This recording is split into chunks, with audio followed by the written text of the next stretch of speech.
Jadi ketika golden periodnya ke skip, berarti ada PR nih yang harus Iya. dikerjakan sama orang tuanya gitu loh. Wow. Gitu. Nah itu miss jadinya gitu. Makanya efek sampingnya dari mulai tumbuh kembang, keterlambatan bicara, belum lagi regulasi emosi, itu pengaruh juga. Nah bayangin aja Mbak Sheryl kalau misalnya lahirannya traumatik. Kira-kira si ibu ini bakalan ngasih parenting yang positif nggak ke anaknya? Iya.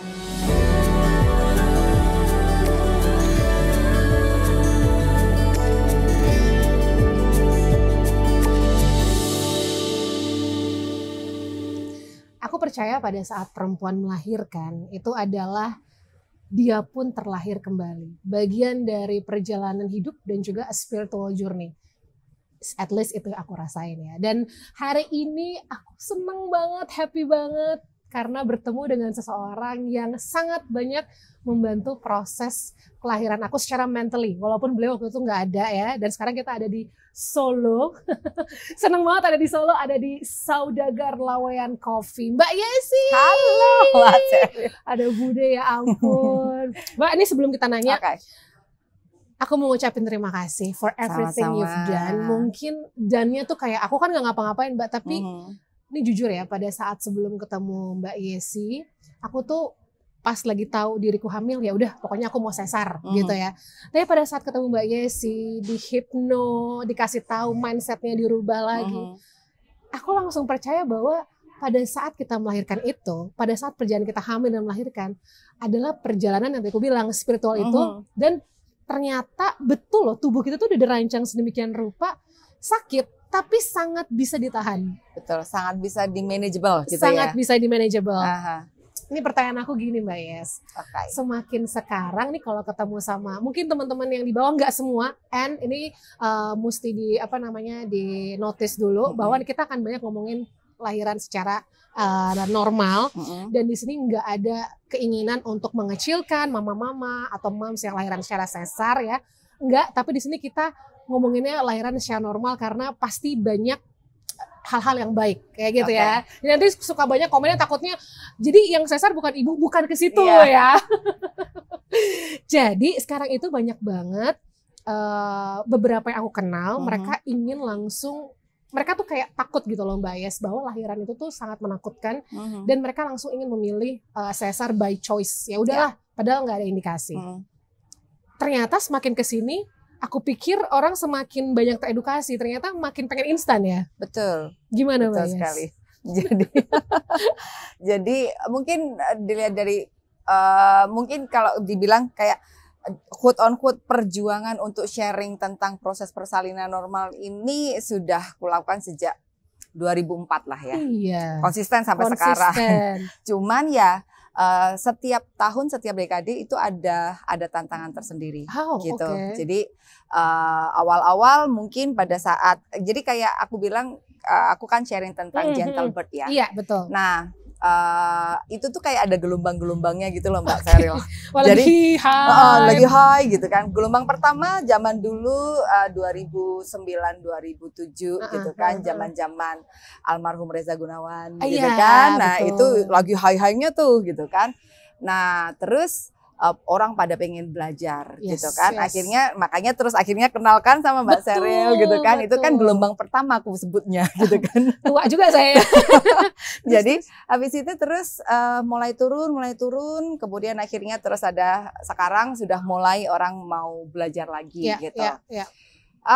Jadi orang banyak berpikir bahwa melahirkan itu adalah sesuatu hal yang hanya sebatas untuk melahirkan seorang bayi gitu loh Mbak Sheryl.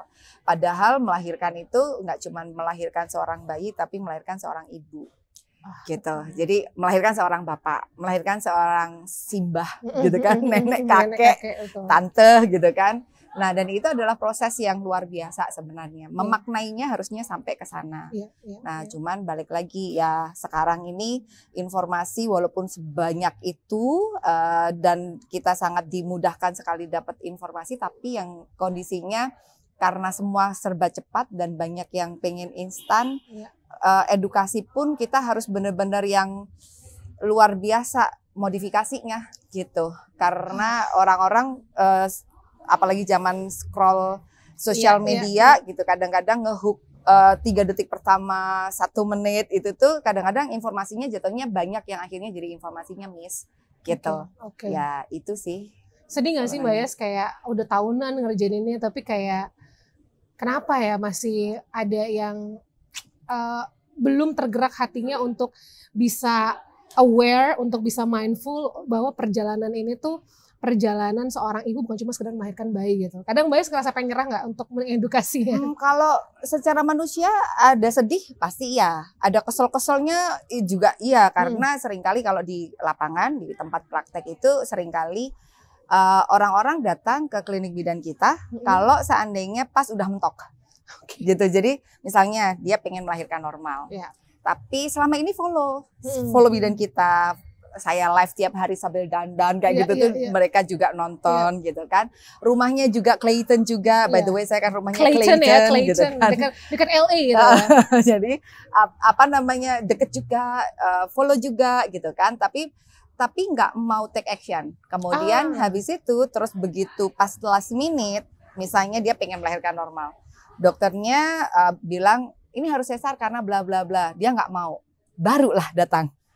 Itu tuh banyak banget yang kayak gitu. Jadi kalau dibilang gemes-gemes, tetapi gimana lagi? Ya kalau aku sih lebih ke yang ketemu sama bidan kita, ketemu sama ilmu gentle birth ini sepertinya yang memang frekuensinya sudah nyampe di situ. Jadi kita nggak bisa maksain. Yang penting kita sharing aja yang terbaik, itu lebih ke situ sih gitu. Kalau pas ngelihat lelah, tapi kalau begitu lihat hasilnya kayak misalnya lihat Mbak Seril gitu kan, atau lihat klien-klien yang dulu kemudian mereka terjadi transformasi dalam hidupnya, rasanya pasti bangkit lagi gitu. Jadi ada sebelnya, ada keselnya, ada sedihnya, tapi ya memang harus berjuang gitu. Iya. Mbak Yes, tapi kan mungkin ada yang mungkin gini. Oke, sekarang gampang kan bilang ya itu transformasi, kita perjalanan spiritual, dan Mbak Yes bilang ya itu akan nyampe dengan orang yang memang frekuensinya sama, dan itu betul sekali. Tapi mungkin kalau kita ngomong secara praktikal, ya kan, apa sebetulnya yang kekuatan dari lahiran secara natural itu kepada janin deh, koneksinya gitu antara janin dan seorang ibu, apa yang menjadikan itu this is the best way untuk melahirkan? Jadi sebenarnya konsep dasar utamanya dulu adalah tubuh wanita diciptakan sempurna untuk melahirkan anaknya. Jadi Tuhan udah merajut dan menenun kita di rahim ibu kita dengan sebegitu sempurnanya. Baik dari itu alatnya sendiri, rahimnya sendiri gitu. Kalau kemarin itu sempat aku sharing-sharing di grup juga, di grup alumni teman-teman bidan atau dokter yang udah pernah aku latih kayak gitu tuh. Sampai aku kadang-kadang mereka baca pun sampai ya ampun seru banget ya gitu kan, karena ngelihat anatominya, fisiologinya gitu tuh luar biasa, keren banget gitu kan. Artinya Tuhan udah menciptakan sedemikian rupa, dari mulai hormonnya, kemudian bentuk ototnya aja beda-beda gitu kan, kemudian refleks bayinya gitu kan, dan itu tuh ternyata nyambung sampai ke apa namanya tumbuh kembangnya itu nanti nyambung gitu. Jadi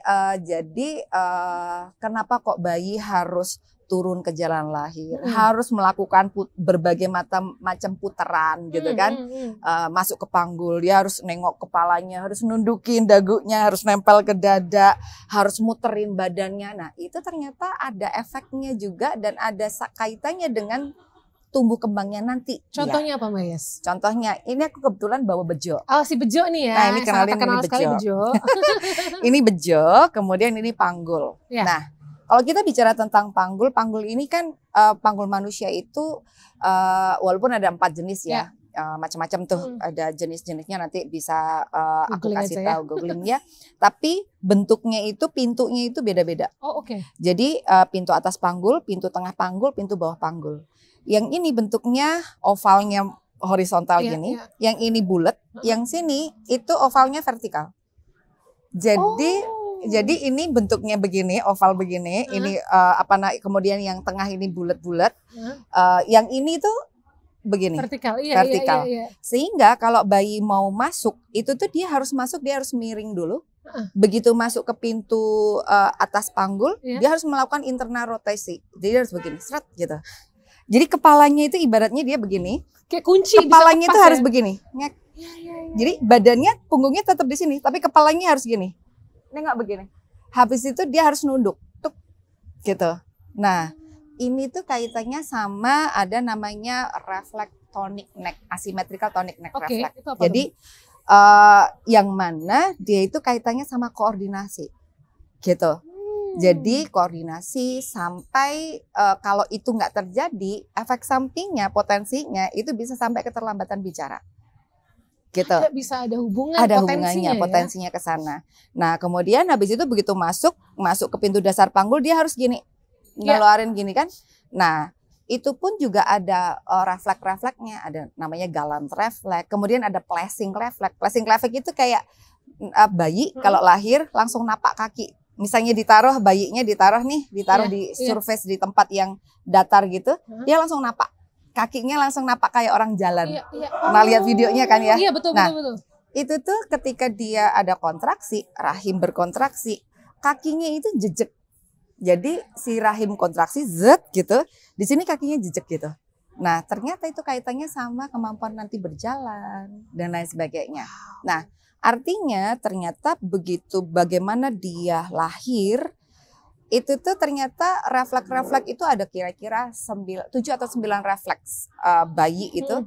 Kalau terstimulasi dengan baik, otomatis tumbuh kembangnya dia itu akan terpengaruh juga. Nggak cuma selesai di situ loh ya. Betul. After melahirkan kan dia harus IMD. Nah, pada saat dia IMD, refleks-refleks itu kayak refleks moro, refleks saking itu menghisap, refleks placing itu tuh terjadi. Nah, terstimulasi. Nah, tapi ketika prosesnya tidak terjadi secara alami, itu ke-skip. Nah, itu tuh golden period sebenarnya. Golden periodnya bayi. Jadi ketika golden periodnya ke-skip, berarti ada PR nih yang harus dikerjakan sama orang tuanya gitu loh. Gitu. Nah, itu miss jadinya gitu. Makanya efek sampingnya dari mulai tumbuh kembang, keterlambatan bicara, belum lagi regulasi emosi, itu pengaruh juga. Ada. Jadi kayak misalnya refleks moro itu refleks peluk gitu kan. Ketika dia tidak terstimulasi dengan baik, maka akhirnya si anaknya jadi tantrum, regulasi emosinya jadi nggak bagus, kayak gitu. Jadi dan itu efeknya sampai ke depannya gitu. Jadi Tuhan itu udah benar-benar menciptakan wanita, manusia segitu sempurnanya. Dipikirkan dari hamil bagaimana, keluarnya sampai nanti nyambung tuh ya. Betul. Itu golden periodnya. Jadi intinya sebenarnya yang disampaikan ke Mbak Yesi yang selalu mengedukasi adalah tidak ada yang salah apabila kita ingin melakukan intervensi, tentunya dengan operasi dan lain-lain. Apabila memang diperlukan, wajib diperlukan. Betul. Karena operasi sesar sendiri dulu konon ceritanya diciptakan untuk penyelamatan. Tapi benar nggak kalau di luar negeri, contoh let's say di Jepang, di Eropa, sesar itu tidak bisa di request? Yes, betul. Di negara maju itu sesar itu tidak bisa. Karena hari baik 777 kayak gitu misalnya, atau misalnya bulan 9 tanggal 9 2029 misalnya kayak gitu, atau di jam 9 gitu. Nggak bisa, karena ternyata efek sesar yang tidak efek sesar itu ternyata kepada bayinya pun juga menyisakan traumatik. Gitu. Apalagi kalau tidak ada indikasi harus kalau tidak ada indikasi gitu. Oke. Nah, hari ini makanya Mbak Yesi ada di sini untuk supaya nih yang nonton mungkin kalau masih ada ketakutan atau masih ragu-ragu gitu ya, padahal mungkin hamilnya sangat sehat dan sangat memungkinkan untuk lahir normal gitu. Nah, ini kan yang paling takutkan Mbak Yes adalah proses yang namanya kontraksi. Betul. Ya. Pengalaman lu gimana? Ya, ini mungkin cerita sedikit ya. Oke, boleh.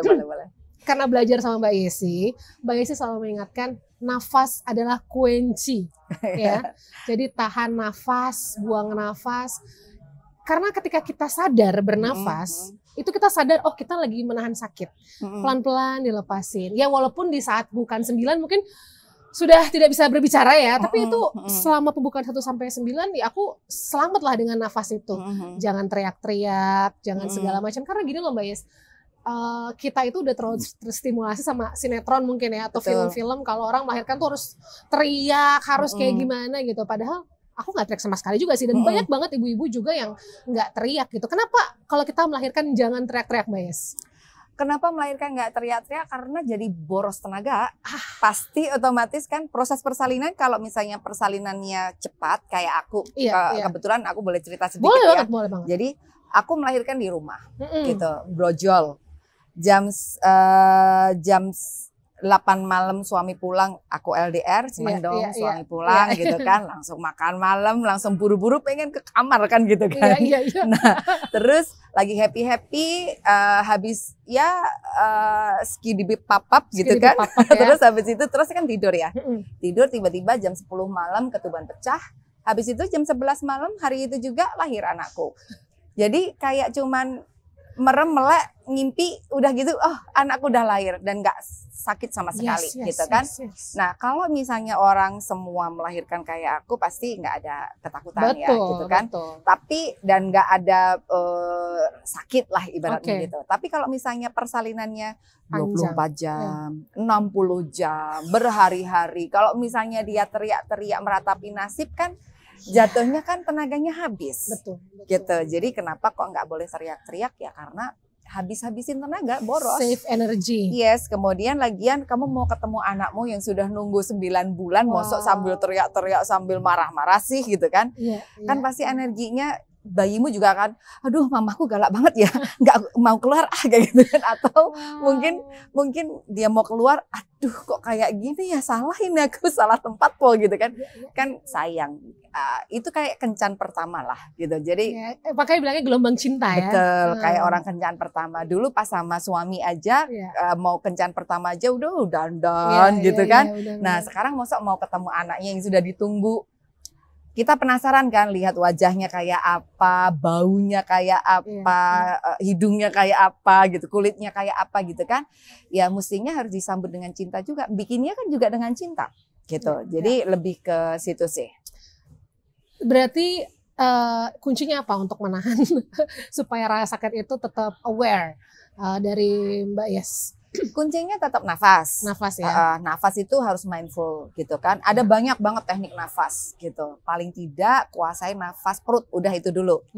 Syukur-syukur bisa menguasai berbagai teknik, karena di setiap fase persalinan itu bisa saja nafasnya dinamis. Bisa berbeda-beda nafas yang cocok. Betul. Ada yang bilang pakai nafas perut enak. Inhale, exhale lewat hidung bisa. Ada yang bisanya inhale lewat hidung, exhale-nya lewat mulut. Itu pun ada juga yang lewat mulut tapi pakai bersuara. Atau kayak gitu misalnya. Bebas ya. Nah bebas gitu kan. Tapi yang paling penting adalah nafas dengan mindfulness.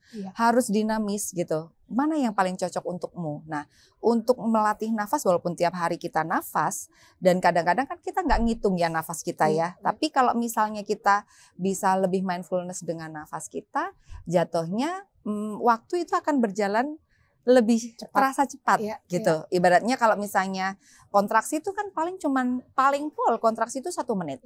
Nah kalau misalnya kamu bisa atur nafas dalam 1 menit 4-8 kali, inhale exhale misalnya 8 siklus misalnya, baru inhale exhale 4 kali misalnya, bisa 4 kali latihannya tuh gitu.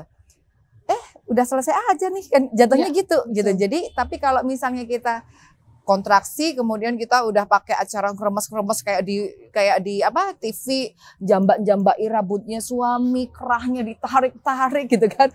Sekalian kadang-kadang kan modus juga ibu-ibu itu karena sekalian kesel ya, ngeluarin kesel ya. Ini mumpung nggak bakalan balas suaminya gitu kan. Jadi biar lo ngerasain yang gue rasain gitu kan. Kadang-kadang kan kayak gitu juga. Jadi jatuhnya malah capek sendiri gitu. Tapi kalau misalnya udah bisa menguasai nafas, dia ngerti badannya, kebutuhannya dia, nafasnya lebih dinamis. Kurasa lahiran pun bahkan klien-klienku banyak yang lahiran sambil nyanyi gitu kan. Pas crowning suami istri malah nyanyi gitu kan. Bareng sama mamahnya gitu kan, bareng sama aku juga nyanyi. Jadi happy gitu loh. Gitu. Betul. Kuncinya sih sebetulnya mungkin kata-kata singkatnya adalah kamu harus present, kamu harus benar-benar sadar, oke, ini lagi kontraksi, aku di sini lagi menunggu anakku gitu. Betul. Karena kalau kita yang tadi Mbak Yes bilang teriak-teriak apa, itu pikirannya udah ngawur-ngawur gitu loh Mbak Yes. Pengennya segera selesai. Yes. Nah, kalau sudah pengennya segera selesai, itu critical factor tuh. Begitu masuk ke situ, udah goyah nih. Iman udah goyah. Iman udah mulai goyah. Antara roh sama daging nih, yang gedean daging banget tuh, pokoknya ini banget. Nah, habis itu disitulah muncul kadang-kadang tawaran intervensi demi intervensi muncul yang mungkin intervensi itu bisa saja tidak perlu. Karena dalam proses persalinan hal-hal yang proses yang alami, all intervensi has consequences. Jadi semua intervensi apapun itu pasti punya konsekuensi. Bisa konsekuensinya positif, bisa konsekuensinya negatif. Nah, kalau konsekuensinya negatif, akhirnya terjadi apa? Namanya cascade intervention. Satu intervensi menyebabkan intervensi lain, menyebabkan intervensi lain, menyebabkan intervensi lain. Jatuhnya kayak domino effect. Kalau udah kena itu, udah kejebak tuh. Akhirnya lahirannya penuh traumatik. Nah, bayangin aja Mbak Sheryl kalau misalnya lahirannya traumatik. Kira-kira si ibu ini bakalan ngasih parenting yang positif nggak ke anaknya? Gitu ya. Betul. Nyambungnya kan ke sana-sana lagi. Akhirnya kan nggak bisa tuh. Belum lagi after melahirkan postpartum blues.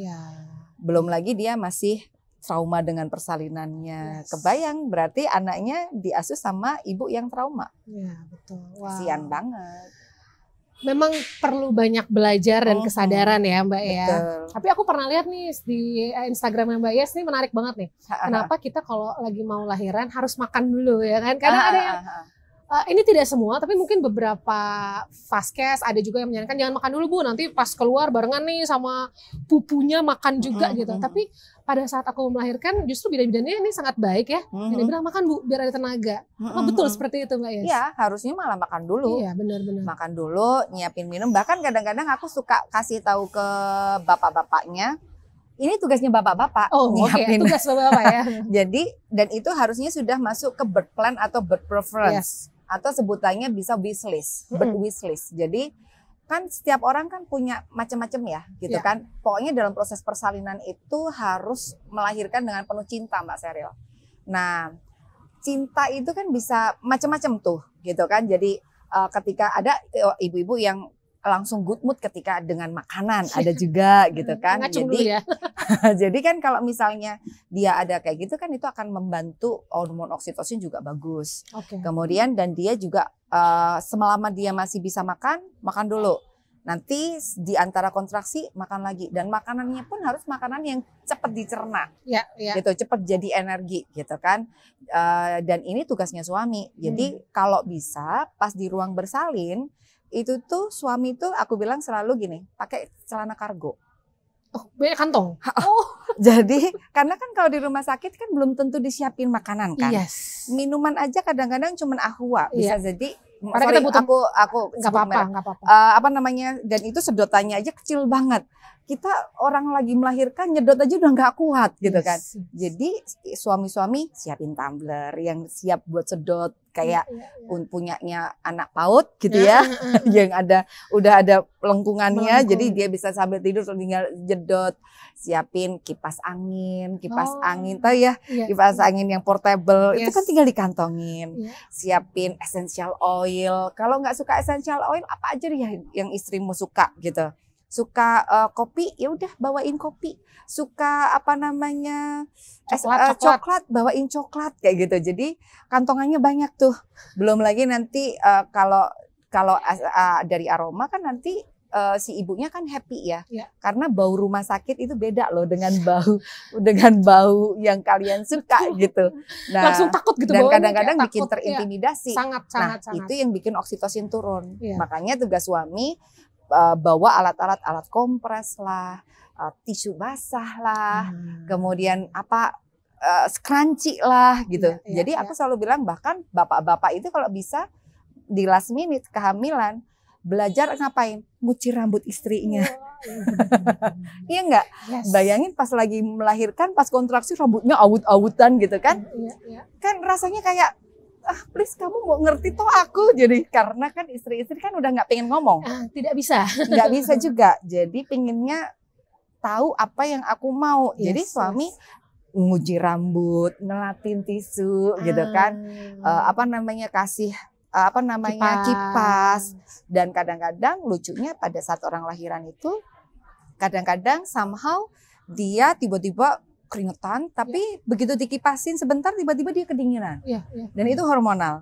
Nah, suami harus ngerti itu kapan aku nyalain kipas, kapan aku nggak nyalain kipas, itu mesti ngerti. Belum lagi kadang-kadang suami juga perlu, ini yang paling penting yang aku selalu bilang, suami harus bawa permen penyegar mulut. Kenapa Mbak Saryal?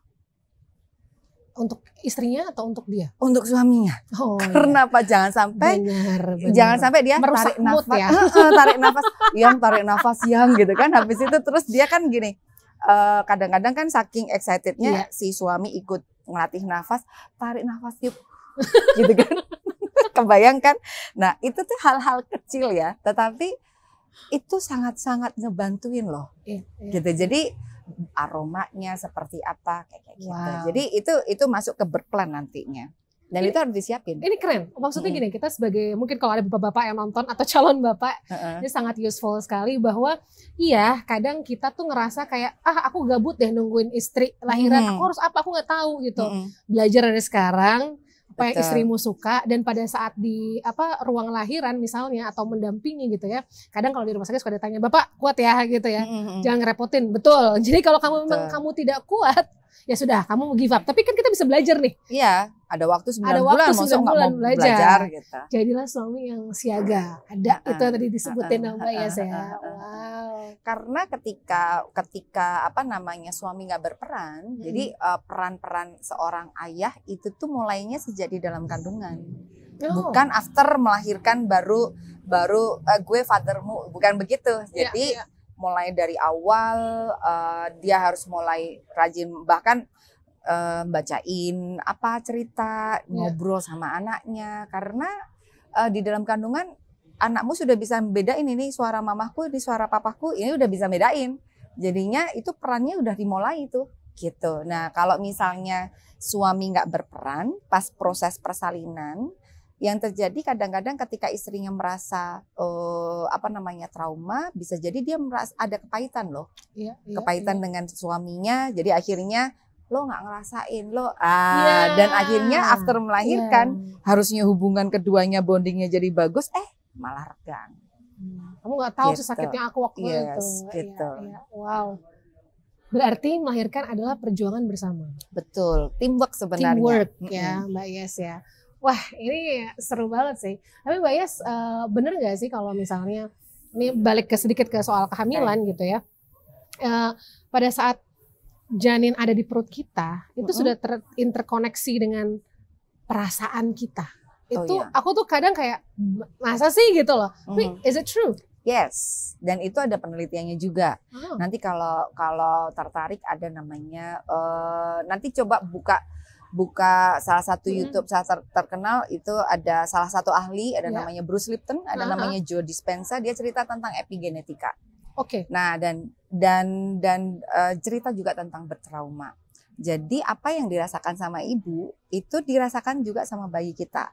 That's why ketika ada seorang ibu yang hamil, misalnya mohon maaf hamilnya di luar nikah, kemudian habis itu dia nggak ingin dengan kehamilannya itu, yang terjadi apa? Bisa jadi anaknya pun sembunyi loh. That's why kenapa kalau di lapangan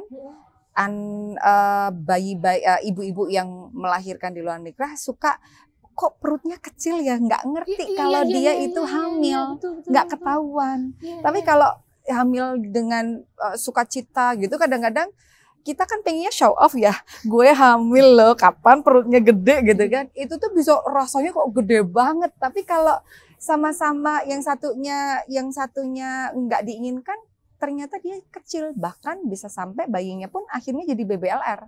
Nah, makanya bayi-bayi dari ibu-ibu yang tidak menginginkan itu banyak banget yang bayinya jadi IUGR itu intrauterine growth retardation, jadi tumbuhnya lambat, atau dia jadi lahirnya prematur, atau berlahirnya kecil kayak gitu. Karena ternyata apa yang dirasakan sama mamahnya itu kerekam di bawah sadarnya bayinya dan itu masuk ke sistem limbik dan terekam. Nah, disebutnya limbic imprinting. Limbic imprinting. Wow. Jadi itulah basic dari si anakmu ini akan jadi apa dan bagaimana. Terkait dengan kesehatan fisik maupun kesehatan mentalnya, gitu. Jadi bagaimana salah satu apa namanya guru saya namanya Elena Tonetti Vladimir. Nah dia bilang bahwa bagaimana cara bayimu dilahirkan di dunia itu akan menentukan siapa bayimu besok. Gitu. Jadinya jadi ya ini balik lagi bukan tentang normal atau sesar enggak, karena somehow sekarang gentle birth itu bisa saja melalui sesar. Gitu. Jadi cesarian, gentle birth in cesarian itu juga bisa gitu. Artinya kalau memang melahirkan itu harus sesar karena indikasi, contoh misalnya plasenta previa atau ibunya preeklamsia berat gitu kan, atau ibunya menderita penyakit sesuatu gitu. Ya tetap bisa gentle birth. Nah tentunya ada banyak persiapan yang harus disiapin dan itu kerjasama tim juga, nggak cuman dari ibu dan suami tapi juga dari tim medisnya juga gitu. Sebenarnya ke sana. Kalau Mbak Yes sebenarnya harapan apa sih untuk mungkin sistem kesehatan ibu di Indonesia dan juga mungkin nakes-nakesnya ya atau petugas medisnya juga, harapannya seperti apa Mbak Yes? Harapannya sih lebih ke, jadi kalau kita ngeklaim contoh misalnya karena saya bidan, saya ngomongnya ke bidan aja ya. Kalau kita ngeklaim bahwa bidan itu sahabat perempuan, ya jadilah sahabat beneran. Artinya sahabat itu ya mau ngedengerin apa kata ibunya, nggak judging, nggak bullying gitu kan. Karena bullying and judging itu banyak banget terjadi di lapangan gitu. Contoh di dalam proses persalinan aja kadang-kadang nakes itu teman-teman bidan kadang-kadang mohon maaf ya, mulutnya kadang-kadang nggak bisa kejaga. Contoh misalnya, gimana sih ibu kayak gitu aja nggak bisa kayak gitu. Nah itu kan sesuatu hal yang nggak boleh ya, gitu kan. Tapi kadang-kadang balik lagi, kenapa kok dia begitu, bisa jadi dia pun juga traumatik gitu. Jadi ayo diputus dong traumanya ini gitu kan. Jadi kalau jadi bidan ya harus jadi bener-bener jadi sahabat, mau ngedengerin. Habis itu dan solutif. Jadi even misalnya nih ada seorang klien, dia datang dengan resiko tinggi, hipertensi misalnya. Tuk-tuk datang hipertensi. Ya selama ini kan kita selalu diajarin kemungkinan, kemudian possibility, probability kayak gitu kan, prognosis gitu kan. Kita dibilangin, oh ini resikonya begini. No, boleh kasih resiko, tetapi harus ada solusi dong. Jadi jangan judging. Jadi misalnya ada pasien datang dengan kayak hipertensi, jangan langsung, Bu hati-hati ini nanti harus lahiran begini soalnya nanti kamu bisa meninggal, kamu bisa itu down banget, kesian. Nah, mungkin bahasanya, tata bahasanya yang harus diatur. Artinya, oke, ini ada resiko, tapi yuk kita masih punya waktu 4 bulan misalnya, kita masih punya waktu 5 bulan. Ibu bareng sama saya, kita belajar ini, bla bla bla bla. Semoga nanti hasilnya bisa bagus. Tapi ada yang diwaspadai ini. Kan enak. Jadi balik lagi, gitu.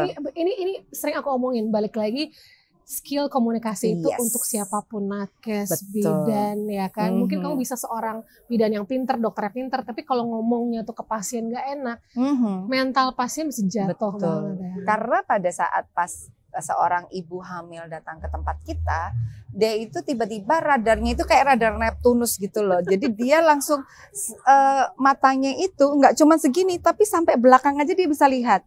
Misalnya nih Mbak Sheryl lagi di USG.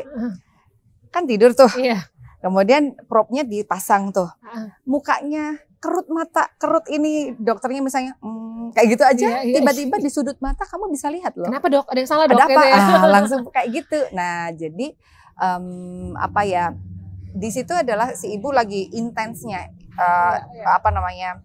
pikirannya, emosinya lagi intens. Jadi harus hati-hati ngasih sugesti.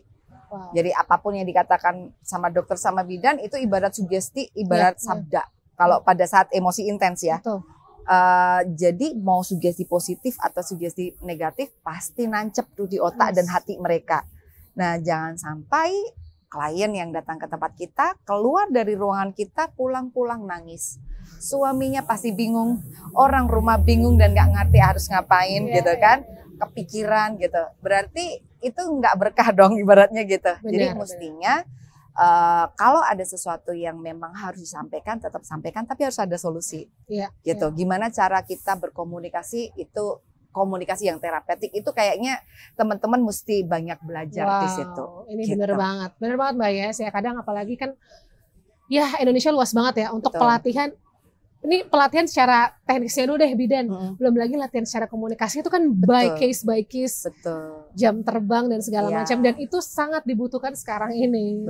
Apalagi di masa-masa orang bisa mau apapun instan. Udah aku takut pokoknya besok maunya operasi by choice aja. Yes, ya.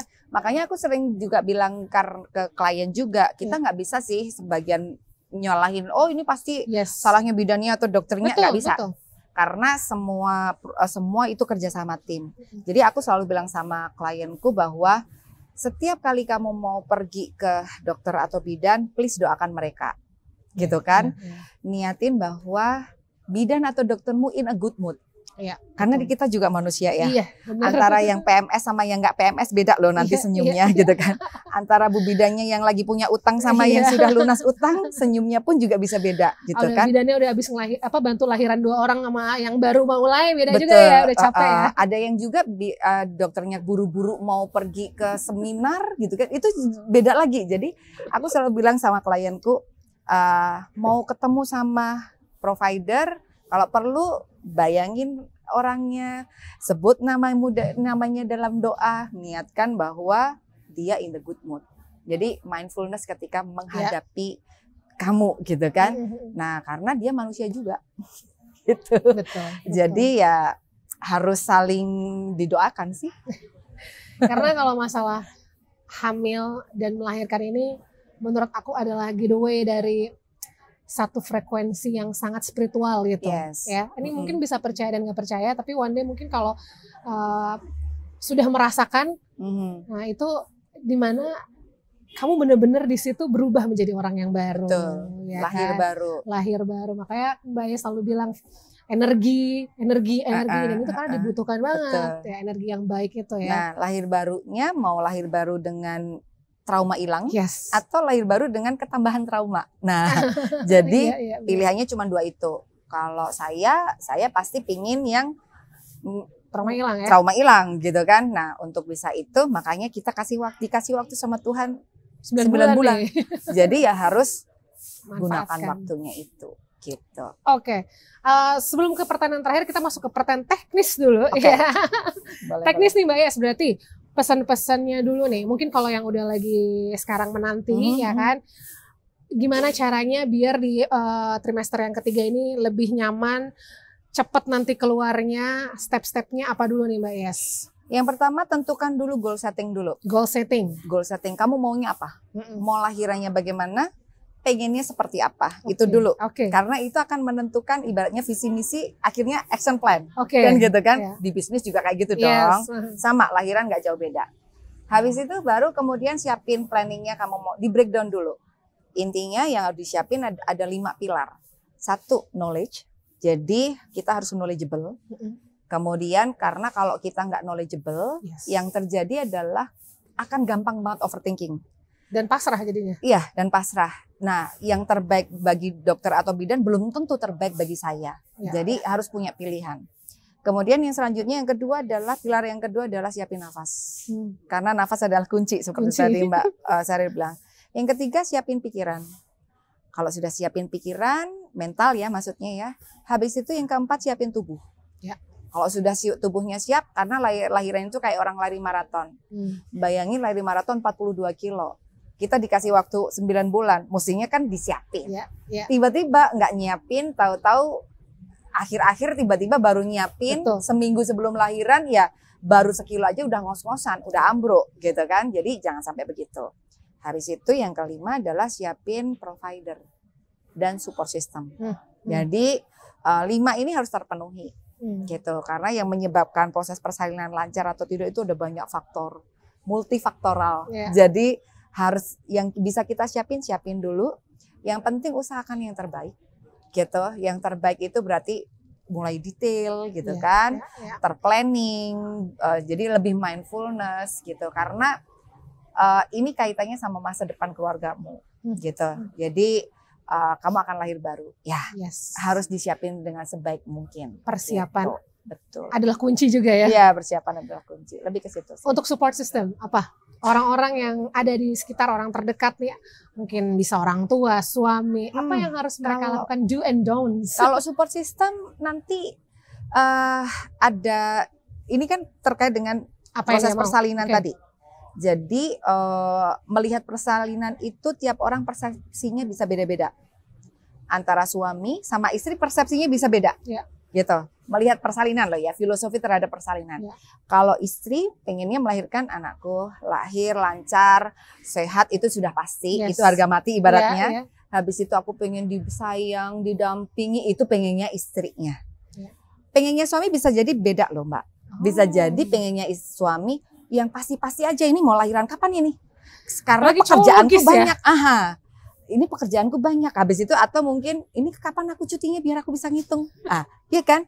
Karena kalau suami kadang-kadang yang penting lahir. Kadang-kadang loh, walaupun nggak semua. Nah, itu harus disamain dulu persepsinya, gitu kan? Belum lagi kalau pasangan LDR. Beda lagi tuh nanti. Lalu persepsi dari orang tua. Orang tua juga, orang tua dan keluarga. Kadang-kadang gara-gara udah dulu mama lahirannya sama dokter ini bagus, udah kamu lahiran di sini aja, lahirannya pulang kampung biar mama bisa habis lahiran bisa nemenin si cucu. Padahal si ibunya nggak kenal, gitu kan, providernya. Nah itu kan jadi repot. Jadi harus disamain dulu. Jadi visi misi samakan dengan si ibu nih, karena dialah the star of the night lah, betul. Gitu ya. Wow. Harus disiapin benar-benar. Oke Mbak Yes, mudah-mudahan semakin banyak wanita-wanita yang mau belajar mengenai melahirkan ini, semakin banyak kita meminimkan trauma juga pada saat kelahiran, dan supaya semakin banyak juga perempuan-perempuan, wanita-wanita yang tidak takut lagi dengan lahir secara natural atau normal ini ya Mbak Yes. Dan sekali lagi tayangan ini sama sekali tidak ada sedikit pun menyudutkan mama-mama, moms yang lahir secara sesar, karena mau sesar, mau normal, semuanya tetap seorang ibu, betul, ya kan? Dan kita lahir kembali. Tapi yang bisa aku sampaikan mungkin bahwa dari pengalaman aku, melahirkan itu adalah sebuah peristiwa indah. Dan peristiwa indah itu bagaikan kamu harus siapkan bagaimana cara kamu ketemu sama anak kamu, bagaimana persiapannya, ekspresi kamu, dan itu butuh sebuah waktu, sebuah pelajaran. That's why kita harus berdaya, harus belajar terus ya.